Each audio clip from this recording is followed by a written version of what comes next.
Cuenta con 40 procesadores, con un rendimiento máximo de 390 millones de operaciones de punto flotante por segundo por procesador, una memoria de 10 gigabytes en disco y 170 gigabytes.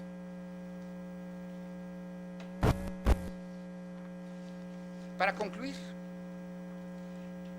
quisiera resaltar los intentos y resultados de múltiples proyectos propios y compartidos, de todas las personas que en las diferentes administraciones efectuaron los esfuerzos necesarios en la ardua labor de vencer la resistencia al cambio y convencer que existen formas más efectivas de resolver problemas, sobreponiéndose a críticas adversas, indiferencias y a obstáculos aparentemente insalvables, logrando con ello poner en marcha y dar continuidad al cómputo de nuestra universidad.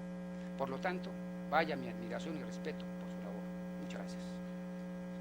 Muchas gracias, señor Durán, por su presentación tan documentada y también informada de lo que ha sido el cómputo en la Universidad Nacional en estos 40 años. Ingeniero Luis Palacios, voy a ceder la palabra para que nos haga favor de platicarnos su experiencia en la Compañía de Luz y en el desarrollo del cómputo en general en otras áreas para la educación. Muchas gracias. Espero se me oiga porque después de 40 años ya no tengo la voz. Pues más bien mi experiencia es en la parte de cómputo no científico. Entro a la Compañía de Luz y se empieza una temporada de computación en que partimos de la primera memoria que hubo, que es una tarjeta perforada en que se guardaban los datos en forma de agujeros.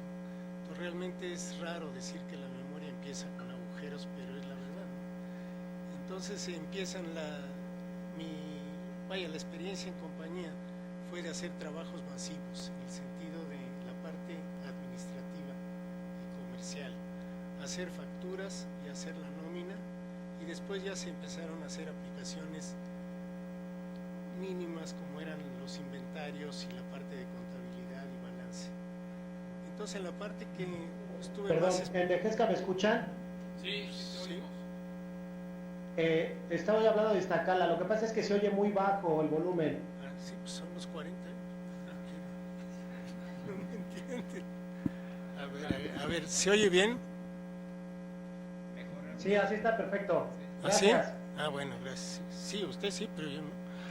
Bueno, entonces la cosa es que quiero organizar la parte, es que no lo traigo escrito. Se empieza la implantación, digamos, de las tarjetas perforadas en el sentido de hacer las facturas para el cobro de energía eléctrica. Eso suena fácil, pero en esa época yo cuando empecé eran como 500,000 facturas en un ciclo de 20 días hábiles, o sea que eran 25,000 facturas que se tenían que hacer diariamente. Eso se empieza y no pretendo hacerlo muy largo, con una tarjeta que se llamaba Adresograph, que era una tarjeta de lámina en el que venía la dirección y el número de cuenta del cliente, y en otra tarjeta perforada de IBM venían las lecturas del medidor, que se interpretaban a base de una marca de lápiz que se llamaba Mark Sensing, que ponía el tomador de lecturas. Entonces de esas dos tarjetas, de la tarjeta y de la lámina, se hacían las facturas, que se hacían originalmente en máquina de escribir, pero ya en esta época ya no. Se sustituye esto en 1952, 53, por dos tarjetas, una que le llamábamos la de directorio, que era la tarjeta de la persona, y la otra con los datos técnicos, digamos, que son las lecturas del medidor, cosa que no podíamos hacer en forma mecánica, hasta la fecha es muy difícil. De esas dos tarjetas se hacen las facturas y empieza el ciclo. El equipo era de registro unitario, que se llamaba, que cada máquina hacía lo propio. Es decir, una máquina clasificaba tarjetas, la otra interpretaba los agujeros en forma escrita, que es la intérprete. Bueno, primero era la perforadora y la verificadora. Se perforaba la tarjeta, se verificaba en la forma igual que se perforaba, y después era la clasificadora, la intérprete, la parte que ponían los datos de directorio, y de ahí se pasaban en forma ya de paquete a una máquina que se llamaba tabuladora, y de hecho ese departamento se llamó tabuladoras porque era la parte principal del negocio. Entonces la parte de las tabuladoras era hacer de las tarjetas perforadas las facturas propiamente, que se cortaban en una máquina bastante rápida que era el Borster, que reventaba el papel y entonces iban acumulando.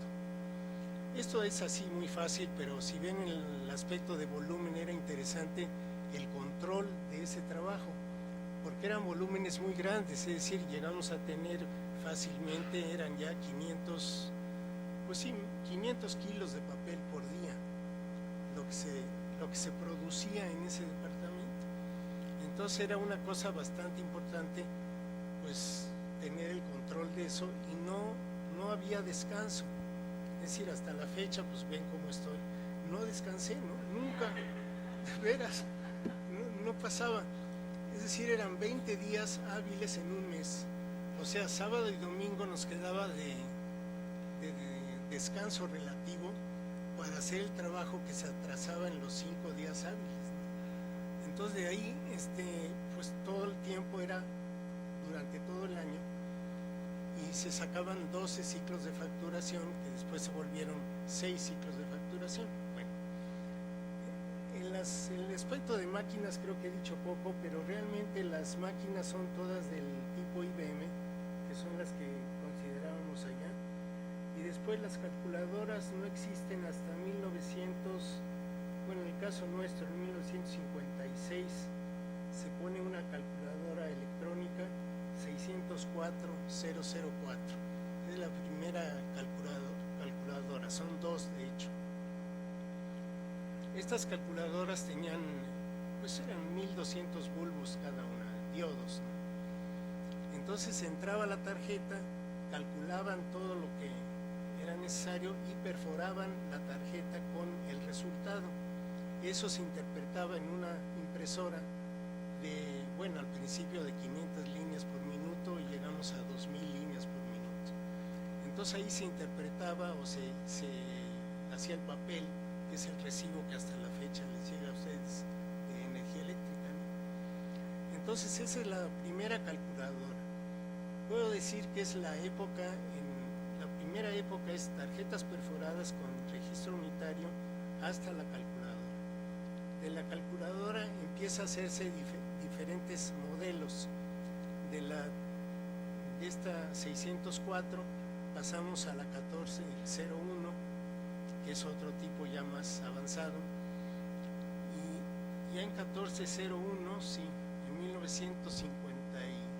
1959-60, entra la cinta magnética, ya el rollo de cinta, un rollo de cinta de media pulgada de ancho, y que en ese empiezan a vaciarse todos los datos para grabarlos en cinta, y empieza a tener ya todos los archivos, digamos, en cintas, en rollos de cinta magnética, que ocupaban un carro como de 1 metro de largo por 40 centímetros de ancho, un carrito que tenía los 20 rollos, que eran los que se usaban por día para la facturación.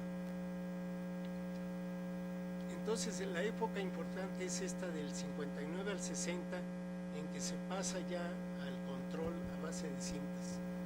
Y pues como le comenté una vez a Rafael, fue muy importante terminar con 10 millones de tarjetas que teníamos perforadas, pasarlas a cinta magnética.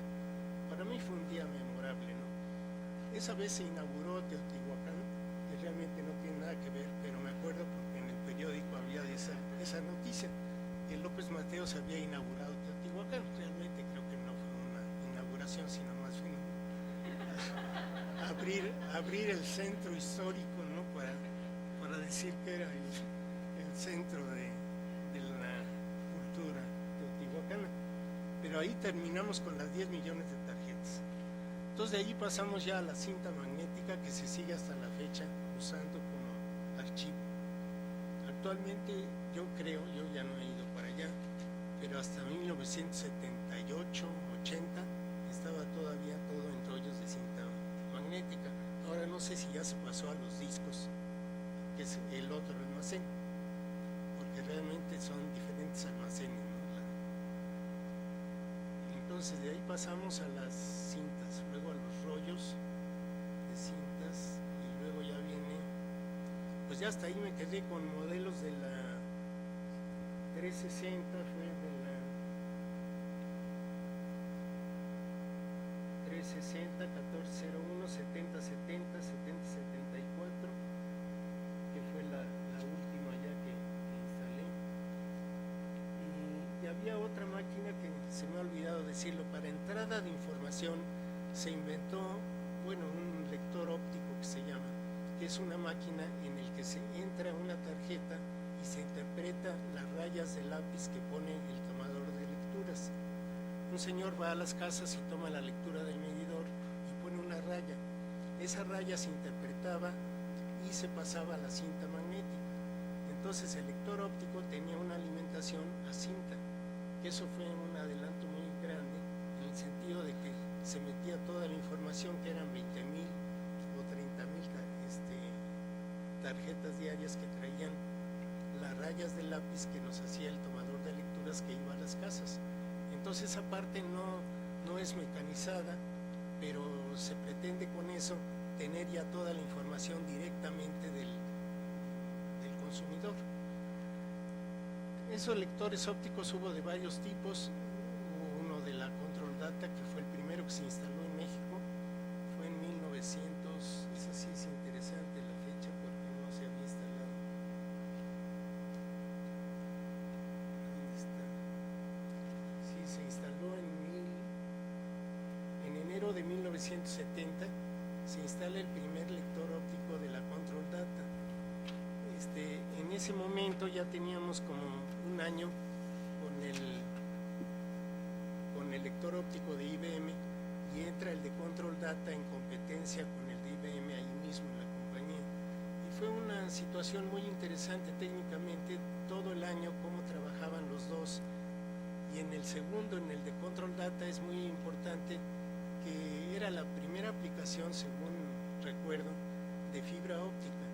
Es decir, la fibra óptica, que ahora pues ya es una cosa muy usual, era la que se usaba en el lector para pasar de ver la raya, digamos, y transmitirla a la cinta. Era una cosa bastante importante. Hasta ahí quedamos en la entrada de datos a base de lectora óptica y después de la impresora, que cada vez era una impresora de más alta velocidad para producir las facturas. Realmente así visto rápidamente, pues dicen es muy poco importante, pero es muy importante la filosofía de que era un cómputo aplicado a toda administración. Vaya, no había cálculos, realmente el cálculo de nosotros era mínimo. Cualquier computadora puede calcular el factor de potencia, no tenía ningún chiste, ¿no? Pero ahí la cosa era el volumen de datos que tenían que entrar y salir en forma cronológica y además exactamente.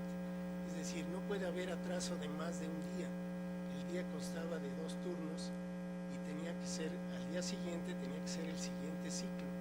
Es decir, son 20 ciclos en 20 días hábiles, pero no puede haber ni 21 ciclos ni 19. Es decir, lo importante era la parte fija, y eso solamente se obtiene haciendo que la máquina pues no tenga ninguna descompostura, obviamente, ni fallas, para tener un equipo siempre constante. Entonces teníamos que tener en algunos tipos de operaciones pues una redundancia necesaria, porque de otro modo no se podía hacer la facturación. De la parte de aplicación de volumen fue la de nóminas, que eran 20,000 cheques por semana. Es decir, cada lunes tenía que entregarse la nómina por los cálculos de la raya. La parte de tomador de tiempo era la que mandaba la tarjeta, y parte de la tarjeta se metía al lector óptico y leía las excepciones. Es decir, la tarjeta que era